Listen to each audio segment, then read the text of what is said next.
que llevabas conversando, me dijiste buen amigo y me detuve asombrado a la vera del camino. No sabes lo que ha pasado ayer en Jerusalén, a Jesús de Nazaret, a quien clavaron en cruz. Por eso me vuelvo triste a mi aldea de Emaús.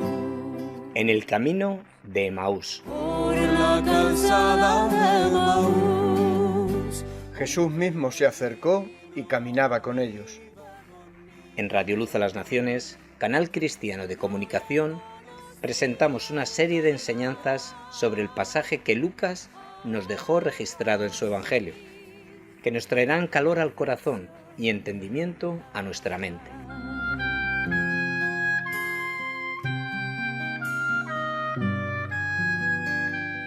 Y se decían el uno al otro: ¿no ardía nuestro corazón en nosotros mientras nos hablaba en el camino y cuando nos abría las Escrituras? Tardíos corazones que ignoráis a los profetas, en la ley ya se anunció que el Mesías padecía. Dios, por medio de su Espíritu Santo, abre su palabra ante nosotros para traernos la revelación de sí mismo.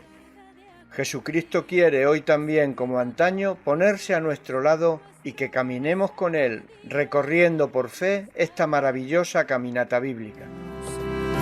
Por la calzada de Emaús, un peregrino iba conmigo. Desde Radio Luz a las Naciones, te animamos e invitamos a unirte a nosotros y caminar juntos. Ahora sí.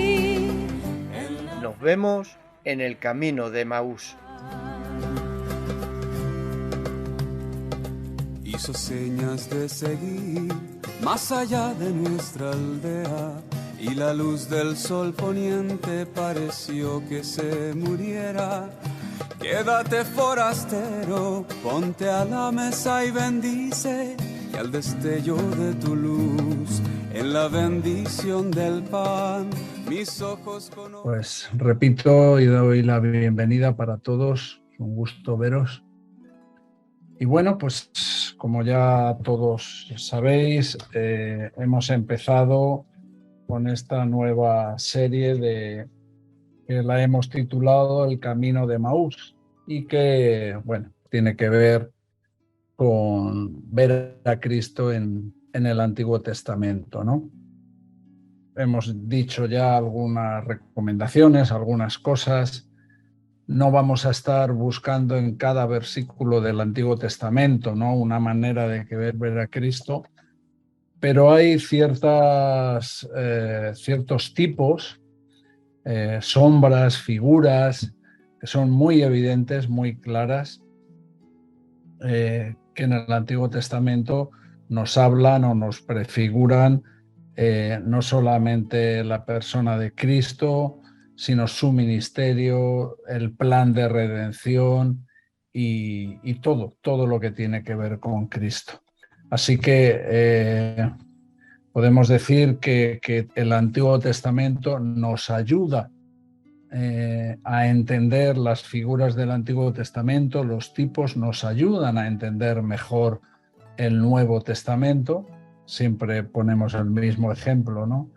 Y es que para cualquier persona que nos encontramos en la calle, hablar de Cristo como el Cordero de Dios que quita el pecado del mundo es algo que puede ser un poco confuso, pero si vemos el Antiguo Testamento nos ayuda a entender de qué está tratando, ¿no?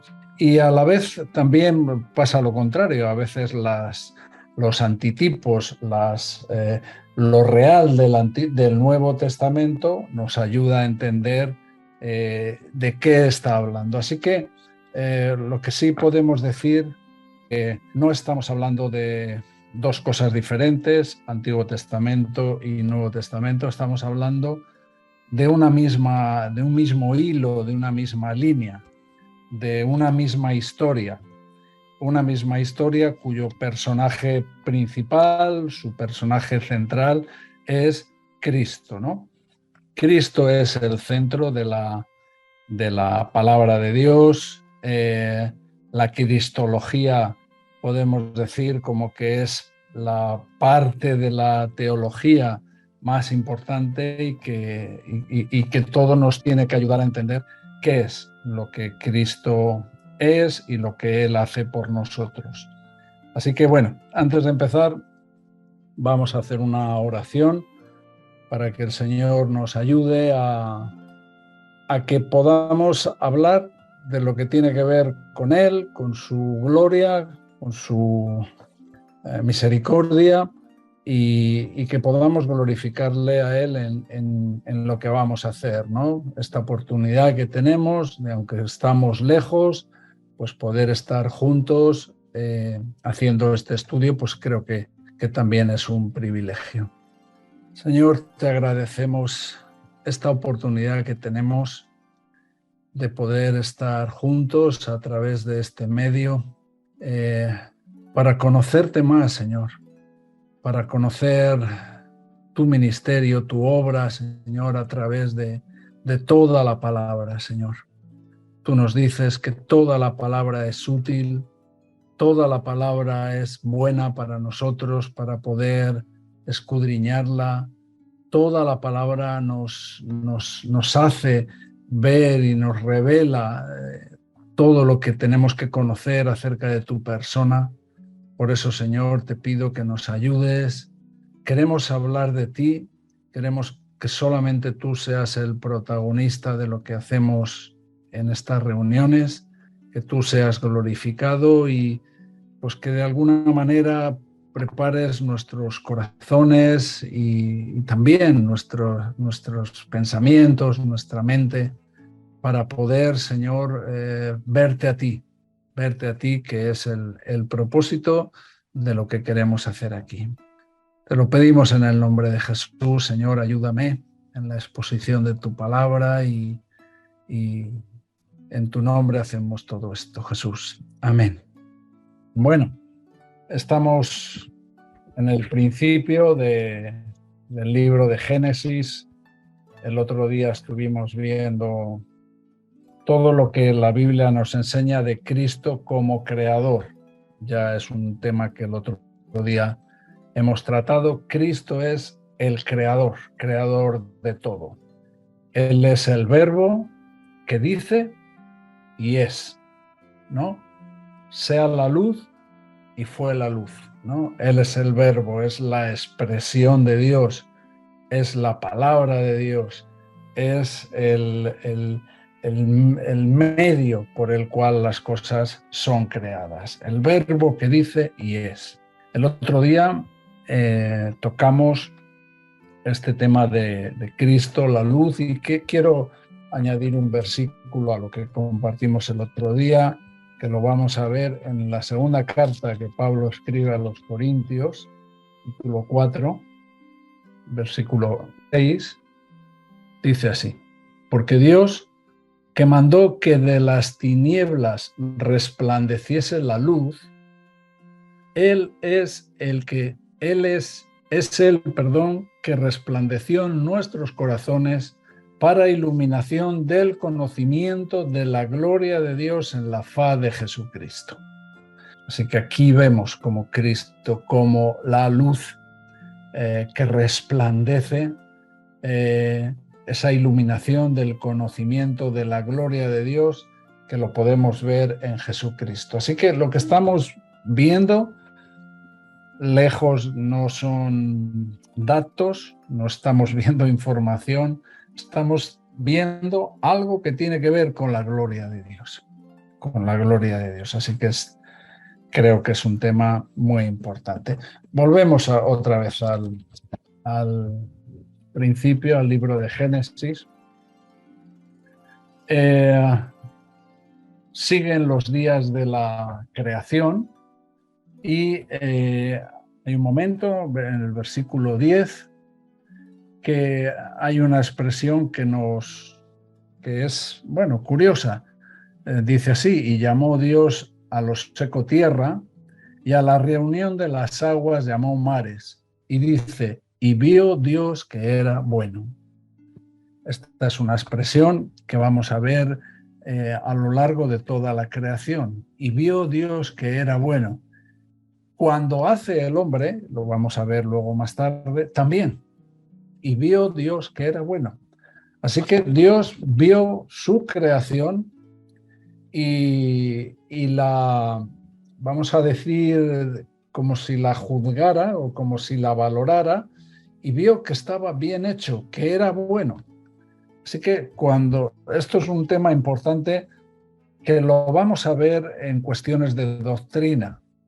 Es importante que tengamos el tema de la creación como muy bien entendido, porque será un tema que en cuestiones de doctrina nos va a ayudar. Principalmente, por ejemplo, esto que estamos diciendo ahora, que cuando Dios crea al hombre, vio Dios que era bueno. Porque veremos muchas doctrinas que salen, doctrinas en cuanto a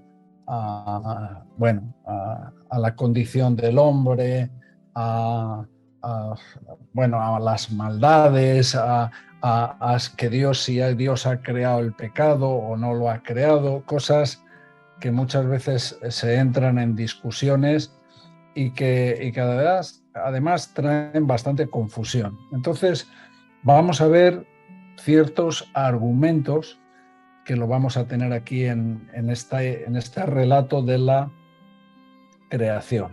Vio Dios que era bueno. Y a partir de ahí vamos a ir un poquito más adelante, al versículo 26. Entonces dijo Dios: hagamos al hombre a nuestra imagen, conforme a nuestra semejanza, y señoree en los peces del mar, en las aves de los cielos, en las bestias, en toda la tierra, y en todo animal que se arrastra sobre la tierra. Y creó Dios al hombre a su imagen, a imagen de Dios lo creó, varón y hembra los creó. Así que aquí tenemos el principio de la creación del hombre. Aquí tenemos cuando Adán ve la luz, Dios crea a Adán y lo crea del polvo de la tierra. Y aquí entonces empezamos a ver un tema muy importante que también nos ayudará en temas de doctrina, y es esta figura del primer Adán y del segundo Adán, ¿no? Aquí es un tema en cuanto a la creación de Adán que nos va a ayudar mucho a entender un poco la condición del hombre, quiénes somos, cómo estamos, y esto sobre todo lo vamos a poder ver en el libro de Romanos, en el capítulo 5 de Romanos, versículos 14 y 15. No obstante, dice el versículo 14, reinó la muerte desde Adán hasta Moisés, aún en los que no pecaron a la manera de la transgresión de Adán, el cual es figura del que había de venir. Aquí ya vemos una cosa que nos revela que Adán es un tipo, una figura de lo que había que venir. Por eso en la Biblia veremos este concepto del primer Adán y del postrer Adán, Cristo como el postrer Adán.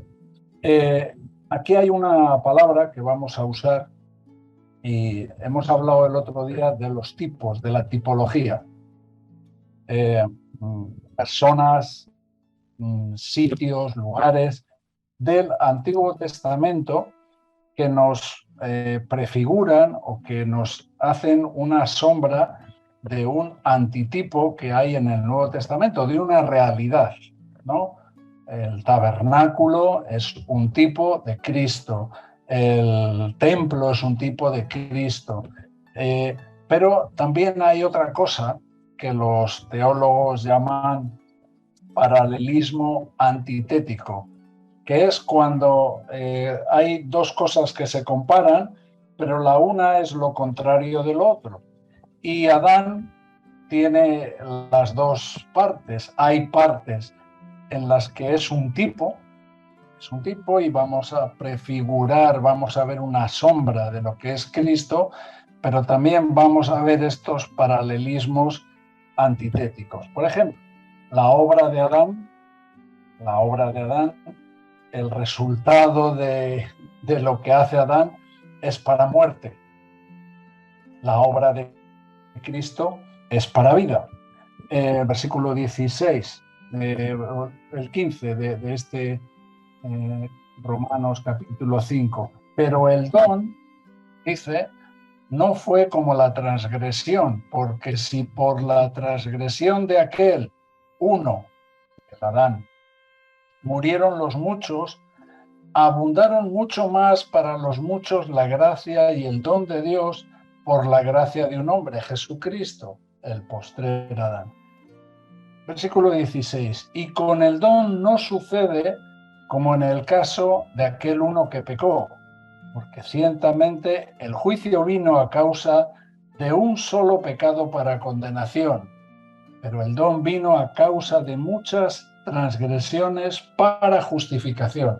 Así que vemos que lo que recibimos de Adán, del primer Adán, es condenación.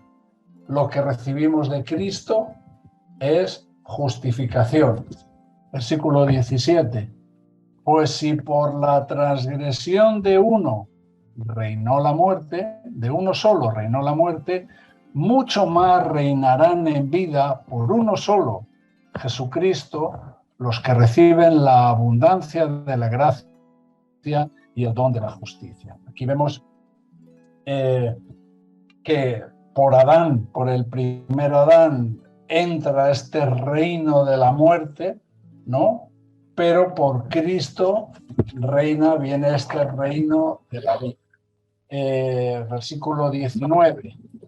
Porque así como por la desobediencia de un hombre los muchos fueron constituidos pecadores, así también por la obediencia de uno los muchos fueron constituidos justos.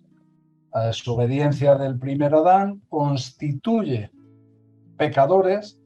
La obediencia de Cristo constituye justos, justificación. Hay una teología, la teología reformada, la teología del pacto. Ellos ponen mucho énfasis en el tema de los pactos. Y ellos también ponen un énfasis en el tema de la cabeza, lo llaman cabeza federal. ¿Qué es esto de la cabeza federal? Quiere decir que no es que Cristo nos justifica y Adán nos condena de una manera federal, o sea, de una manera que nos afecta a todos. Por el pecado de Adán, todos somos constituidos, dice, pecadores. O sea, él es nuestro representante federal. Quiere decir que lo que él hace nos afecta a todos. Hay mucha gente que siempre se pregunta por qué nos tiene que afectar lo que hizo Adán. Pero Adán, en lo que está actuando, está actuando como representante de la raza humana. Él nos representa, él es nuestra cabeza federal. Entonces, nosotros somos constituidos pecadores por la transgresión de Adán. Así que el pecado de Adán nos afecta a todos. Y esto es algo que no tiene discusión, porque ¿en qué vemos que hemos sido afectados o hemos sido contaminados por ese tipo de pecado que tiene Adán? Lo vemos en cómo somos, en nuestra condición de pecadores. Así que no es que somos pecadores porque pecamos, no, pecamos y cometemos toda serie de pecados porque nuestra naturaleza es una naturaleza pecadora. Hebreos capítulo 8 dice, en el versículo 1, ahora bien, El punto principal de lo que venimos diciendo es que tenemos tal sumo sacerdote, el cual se sentó a la diestra del trono de la majestad en los cielos, ministro del santuario y de aquel verdadero tabernáculo que levantó el Señor y no el hombre. Porque todo sumo sacerdote está constituido para presentar ofrendas y sacrificios, por lo cual es necesario que también éste tenga algo que ofrecer. Así que, si estuviese sobre la tierra, ni siquiera sería sacerdote, habiendo aún sacerdotes que presentan las ofrendas según la ley. Y mira, aquí hay que prestar atención, los cuales sirven a lo que es figura y sombra de las cosas celestiales, como se le advirtió a Moisés. Todo el sistema sacrificial, todo el sistema levítico que veremos más adelante, prefigura, es una sombra de lo que Cristo ha ganado, ¿no? De lo que Cristo es, de la realidad de Cristo. Diciéndole, mira, haz todas las cosas conforme al modelo que se te ha mostrado en el monte. Pero ahora tanto mejor ministerio es el suyo, cuanto es mediador de un mejor pacto, porque si aquel primero hubiera sido sin defecto, ciertamente no se hubiera procurado lugar para el segundo. Así que aquí el escritor de los Hebreos lo explica bien en esto. Si Adán hubiera sido sin defecto, no hubiera sido necesario un postrer Adán. Así que hay algunas doctrinas, por ejemplo, una doctrina ya de los primeros siglos, el pelagianismo, que se llaman, habréis oído hablar de ello. Esto es una doctrina donde el hombre de alguna manera puede conseguir la salvación por sí mismo. Y también vienen a decir que el hombre no está afectado por el pecado de Adán, sino que el hombre se constituye pecador o no, dependiendo de sus propias acciones. Entonces, esta doctrina rechaza lo que nosotros llamamos como el pecado original. Entonces, por eso hay muchas doctrinas, hay muchas herejías que complican y que confunden mucho lo que es una sana doctrina. Así que nosotros, esto es un tema que tenemos que tener claro. Adán nos representa federalmente y, como hemos visto aquí, por el pecado de uno, todos somos constituidos pecadores. Y por la misma razón, por el sacrificio de Cristo, lo que hace Cristo también nos representa federalmente. Por eso podemos ser justificados por la obra de Cristo. Si no fuera así, no podríamos hacerlo. ¿Por qué? Porque nosotros no podríamos hacer nada para poder ayudar a una persona. Podemos morir en lugar de otra persona, pero Cristo sí, porque es ese representante federal, ese representante que lo que hace Cristo sí que afecta y nos libra y nos justifica a todos, ¿no? Así que por eso es importante, repito, este tema, y lo veremos en siguientes estudios, de que cuando Dios crea a Adán, en el capítulo 1, dice Dios que lo que había creado, vio Dios lo que había creado y dijo que era bueno. ¿Qué es lo que también dice Dios cuando crea a Adán? Que Adán está hecho conforme, que está hecho a imagen de Dios. ¿Qué es la imagen de Dios? Esto también nos ayuda a ver a Cristo en todo esto. Bueno, la imagen de Dios, sobre todo, tiene que ver más con la parte inmaterial del hombre, es esa capacidad que tiene el hombre pues, de poder comunicar con Dios, como lo tenía Adán, es esa voluntad propia que tenía Adán, esa capacidad de razonar y elegir. Dios le puso a Adán un huerto con una abundancia, una tremenda abundancia de frutos, de cosas, y solamente había un mandamiento, pero él tuvo ese compromiso, tenía que tener ese compromiso con Dios y pudo elegir hacerlo o no hacerlo. Entonces, la cuestión es esa: ¿qué ha pasado con el hombre? ¿Ha perdido la imagen de Dios a través del pecado? Después de la caída, ¿el hombre mantiene esa imagen o no la mantiene, ¿no? Pues si vemos la genealogía de Lucas y cómo Lucas empieza con Set y cómo sigue la genealogía, y lo podemos ver en otros textos, en cierta manera, podríamos decir que sí, que el hombre, hay parte de esa imagen de Dios, hay parte de la imagen de Dios que ha perdido y que tiene que recuperar en Cristo. En Cristo. Hay una palabra que se usa mucho, que es solidaridad. La palabra solidaridad el significado es que somos conjuntamente responsables. Nosotros, digo, porque la palabra solidaridad a veces la vemos como algo bueno, pero lo que dice realmente es que somos conjuntamente responsables.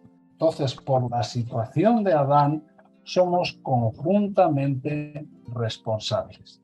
¿Qué más cosas vemos? Bueno, vemos a un Adán que es creado del polvo de la tierra y a Cristo que viene del cielo. Estos son esos paralelismos antitéticos.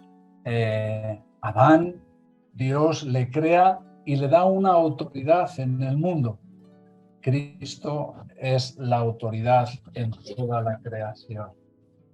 Así que, bueno, podemos ver en esta comparación entre Cristo y Adán, podemos ver a Cristo, ¿no? Podemos ver cómo Cristo se manifiesta. Otra cosa en lo que lo podemos ver es cuando Dios crea a la mujer, Adán y Eva, como un paralelismo o una especie de tipo de Cristo y la Iglesia. Eva es creada, forma parte del cuerpo de Adán. La Iglesia es el cuerpo de Cristo. Eva es creada como la compañera idónea. Le haré ayuda idónea. Que la esposa, en 1 Corintios 11, la esposa es la gloria del hombre. Y la Iglesia tiene que ser la gloria de Cristo. Así que ahí también en la relación de Adán y Eva podemos ver a Cristo, ¿no? Podemos ver también que Adán y Cristo, los dos fueron tentados. Adán, hay unas diferencias. Adán fue tentado en un huerto repleto de fruto y de abundancia. Cristo, sin embargo, fue tentado en un desierto, ¿no? Y los dos fueron tentados para lo mismo, para desobedecer a Dios. A los dos, Satanás les trató de poner dudas sobre aquello que Dios había dicho, ¿no? Sobre la palabra de Dios. La manera de contarles fue como le hizo con Adán, así que Dios ha dicho. O sea, de poner dudas en cuanto a lo que Dios había hablado en su palabra. Vemos que Adán murió por su propio pecado, entró la muerte en el mundo por el pecado. Cristo, estos son esos contrastes, no son tipos, son contrastes. Adán muere por su pecado, Cristo muere por nuestros pecados. Y luego ahora, pues hay un versículo fundamental en el libro de Génesis que es donde más podemos ver a Cristo, ¿no? Y está en el capítulo 3, todos lo conocéis, versículo 15. Pondré enemistad entre ti y la mujer, y entre tu simiente y la simiente suya. Esta te herirá en la cabeza y tú le herirás en el calcañar. Este es uno de las promesas. Esto lo tenemos que ver como una promesa. Esto lo tenemos que ver como el principio del plan de redención del hombre. Aquí podemos ver ya una promesa sobre cómo va a ser nuestra redención. También vemos otras cosas. Vemos que esta redención no va a ser sin pagar un precio por parte de Cristo. Él tiene que pagar un precio. Y también lo que podemos ver en este versículo es una lucha entre el bien y el mal, que va a ser una lucha larga. Y de eso creo que nosotros ya también pues vamos teniendo experiencia, ¿no? Cómo hay esa lucha, ese combate de las tentaciones, de las pruebas, de dudas, de mil cosas que combaten en nuestras vidas y que solamente en Cristo, es en Cristo cuando podemos tener una victoria sobre estas cosas. Vamos a leer otra vez este versículo.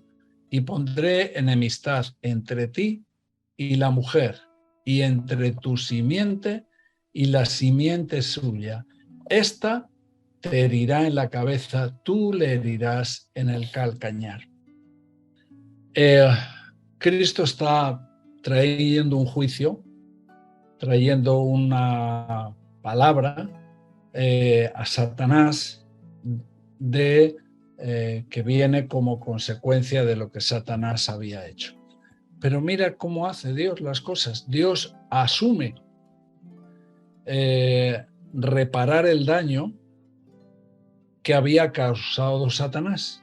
Dios asume la responsabilidad, no le pone al hombre la responsabilidad o cómo resolver él este problema que había cometido, sino que Dios dice que lo va a resolver él y pone este combate, este pleito entre la simiente de Satanás y la simiente suya, y nos hace ver que Cristo va a tener una victoria completa y definitiva sobre Satanás. Esta te herirá en la cabeza, pero también nos habla de un precio que él va a pagar y tú le herirás en el calcañar. Date cuenta que esto no nos lo está diciendo a nosotros, no le está diciendo de que este precio lo vamos a tener que pagar nosotros. Así que fíjate, ya desde bien temprano, el capítulo 3 del libro de Génesis, vemos una promesa de redención. Vemos que Dios está asumiendo el coste para reparar el daño que Satanás había causado. Aquí ya estamos nosotros, porque este pecado, repito, nos afecta a todos nosotros. Nosotros hemos usado la palabra federal, que Adán es nuestro representante federal. Pues por ser nuestro representante federal, o podríamos decir por solidaridad, por esa responsabilidad compartida, nosotros somos parte, ya somos pecadores. Esto ya nos afecta a nosotros. Esto es, cuando leemos este versículo, ya está esto afectándonos a nosotros, ya lo vemos ahí claramente. Pero podemos ver el plan de redención. Dios asumiendo reparar el daño. Vemos también, como he dicho antes, profetizados los sufrimientos de Cristo. Tú le herirás en el calcañar. Pero también vemos su victoria. Ella, la simiente de la mujer, te herirá en la cabeza. Así que esto es una proclamación, este versículo 15, de Cristo como nuestro Redentor. Y antes hemos dicho también que, tal y como lo expresa, esto no habla de un combate corto y que se soluciona, habla de una enemistad, como un estado que va a haber, como una batalla larga de lucha, de combate entre el bien y el mal, ¿no? Y históricamente lo vemos. O sea, en el momento que nace Cristo, que los pastores se regocijan y ven las huestes de los ángeles, ¿quién se alborota? ¿Quién empieza a indagar porque quiere matar a Cristo? Bueno, Herodes. Así que vemos la simiente de Satanás en combate constantemente, queriendo acabar con la simiente de la mujer, queriendo acabar con Cristo, ¿no? Así que, bueno, como he dicho antes, este versículo contiene esta esencia del plan de redención. Como hemos dicho también, vamos a ser afligidos, pero al final en Cristo tenemos victoria. ¿Dónde más podemos ver a Cristo? Bueno, capítulo 4 ya entramos en la historia de Caín y Abel. Especialmente Abel nos hace también ver algunas cosas sobre Cristo. Por ejemplo, Abel era un pastor, él era un pastor, Cristo es el buen pastor. Abel fue odiado y matado por su hermano. Cristo, si vamos al capítulo 15 del Evangelio de Juan, 18, todos conocemos este versículo: si el mundo os aborrece, sabed que a mí me ha aborrecido antes que a vosotros. Así que de la misma manera que Abel fue aborrecido por su hermano, aquí vemos en este versículo como Cristo nos dice que él ha sido aborrecido también. Murió Abel por la envidia de Caín. Todos conocemos este pleito que había entre Caín y Abel. ¿Por qué murió Cristo? Pues si vamos al Evangelio de Marcos, o más para atrás, Marcos capítulo 15, versículo 10, porque conocía que por envidia le habían entregado los principales sacerdotes. Así que Caín muere por la envidia de su hermano, a Cristo fue entregado por la envidia de los principales sacerdotes. Sabemos también que Abel ofreció un sacrificio que agradó a Dios. Cristo es ese sacrificio agradable a Dios. Abel ofrece un sacrificio que es suficiente y que es agradable, pero es temporal. El sacrificio de Abel es temporal. Mientras tanto, el sacrificio de Cristo es suficiente, es agradable, pero es un sacrificio eterno. Y también la Biblia nos enseña que la sangre de Abel clama. La sangre de Abel tiene un clamor desde la tierra. Sin embargo, tenemos la sangre de Cristo que nos redime, que nos limpia, que nos perdona. Así que podemos ir viendo en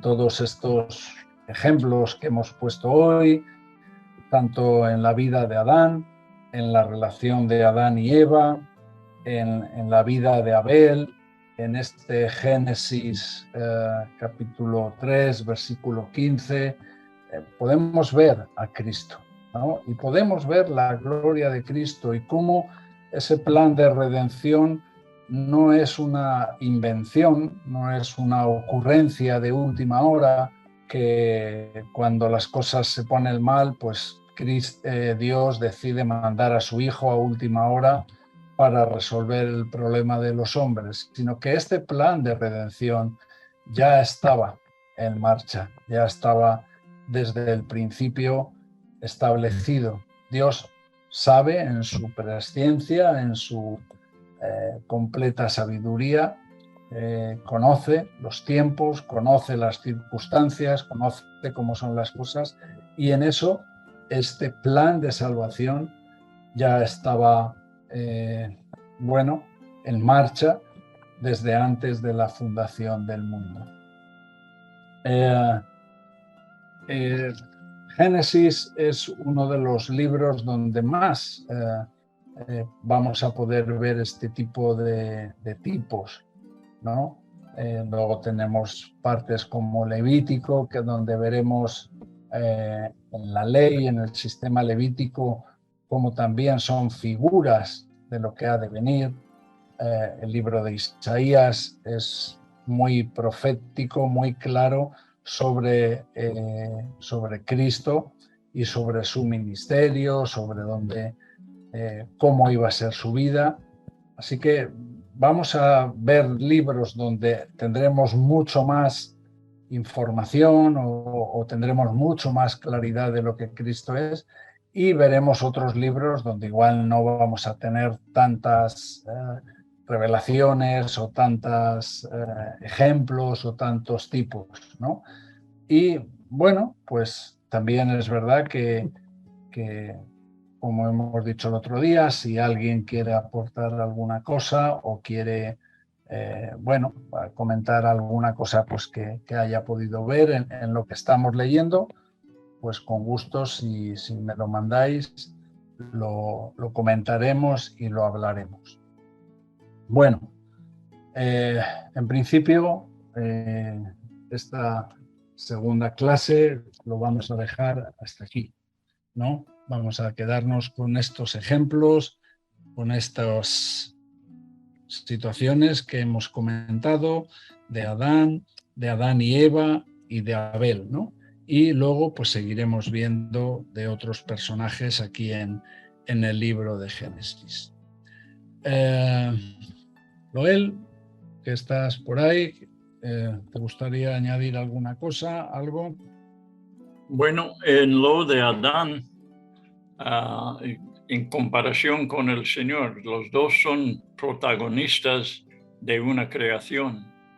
Adán es el protagonista de la primera creación y Jesucristo es protagonista de la segunda creación.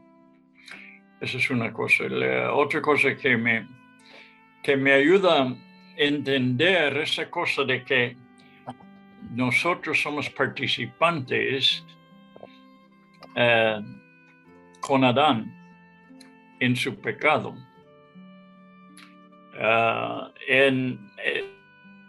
Porque es una manera, tenemos que ver las cosas como la Biblia los explica para saber cómo pensar en cuanto a ciertas cosas. Pero la Biblia habla de en Hebreos de Leví pagando diezmos en Abraham. O sea, no había nacido todavía Leví, pero la Biblia le da crédito de dar diezmos en Abraham, porque Abraham dio diezmos y Leví estaba en él, entonces Leví le da crédito a Leví por pagar diezmos. Ahora, me ayuda y me da claridad y también ver la cosa justa, más justa, hablando de genes. Y genes no es ajeno a la Biblia.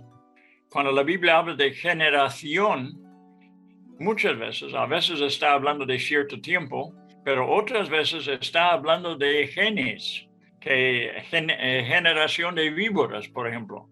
Los que tienen genes de víbora, de serpientes.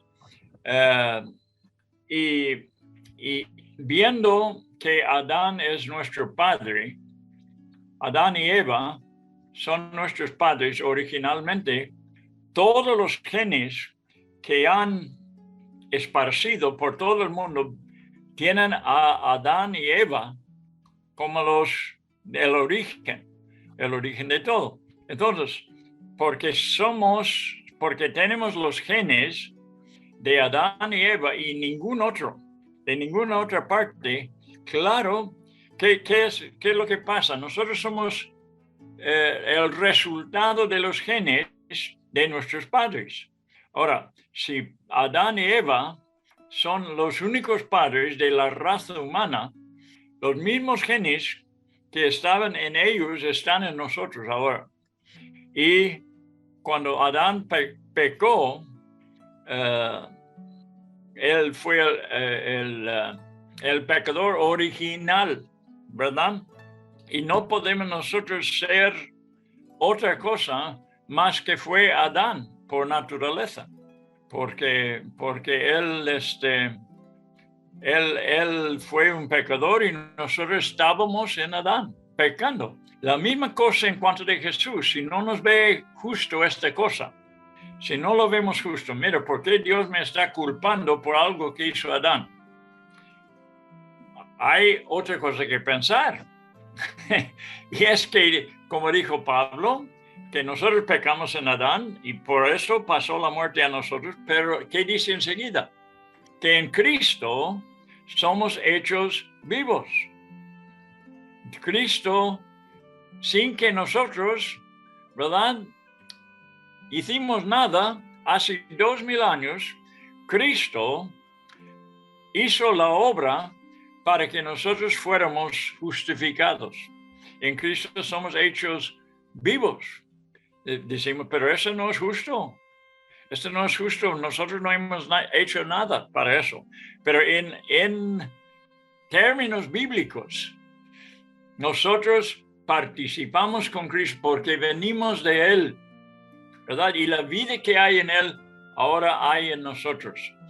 Como la muerte estaba en Adán, está en nosotros. Y como la vida estaba en Jesús, y nosotros somos descendientes espirituales de Jesús, así tenemos la vida en Él. Yo veo esto como dos cosas, ¿verdad? De que en cuanto de estar en Adán. Le vi estando en Abraham, pagó diezmos. Y esta manera de ver las cosas, esta mentalidad o estas doctrinas o principios son bíblicos. Y nosotros, nos hallamos en esta, tenemos que aceptar esta mentalidad. En Adán pecamos, en Cristo somos hechos vivos. No tenemos nada que ver con uno ni con el otro personalmente, pero de allí venimos. Es nuestra fuente. Y me gusta el Salmo que dicen, todas nuestras fuentes están en Él. Entonces, lo que es Cristo, somos nosotros en el mundo. Yo creo eso es todo. Bueno, aprovechando que nos quedan 5 minutos o un poquito más, y más que todo para luego no volver para atrás, otro punto donde también tenemos que ver a Cristo en la creación es cuando Dios descansa el séptimo día. El descanso de Dios del séptimo día, Dios no necesita descansar. Dios no es omnipotente y Él no fue un mayor esfuerzo el hecho de hacer la creación.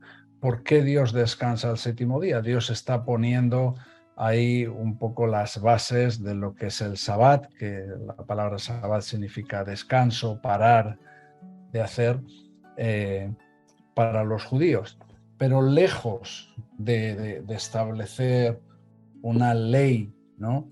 Que luego, pues, como hemos visto, ¿no? El otro día lo vimos aquí cuando hablábamos de que le llevaban a Jesús todos los enfermos, todos los ciegos, todos los cojos, todos los que estaban endemoniados, pero no se les pudieron llevar hasta por la noche porque era el día de descanso. Entonces vemos que habían convertido el día de descanso en un estorbo para hacer la obra de Dios, cuando es lo contrario. Por eso Cristo dijo: yo soy Señor del día de reposo. Pero todo esto, el descanso de Dios del séptimo día, el poner un día de descanso como el Sabbat, todo también tiene que ver, es una prefigura, es una sombra de Cristo. Cristo es nuestro reposo, Cristo es nuestro descanso. También es una palabra profética sobre la segunda venida de Cristo como nuestro descanso, como nuestro reposo. Así que también en ese séptimo día que Dios descansó en la creación, y luego cuando llegue el momento en el que tengamos que ver cuando Dios pone el día de reposo, tiene que ver con esto. Dios no les está poniendo una ley a los judíos sin más sentido, para que descansen del trabajo. Tenía que ver con Cristo y tiene que ver con Cristo, apunta hacia Cristo y hacia su ministerio. Cristo es nuestro reposo. Muy bien, vamos a hacer una oración para despedirnos y con esto ya terminamos hoy.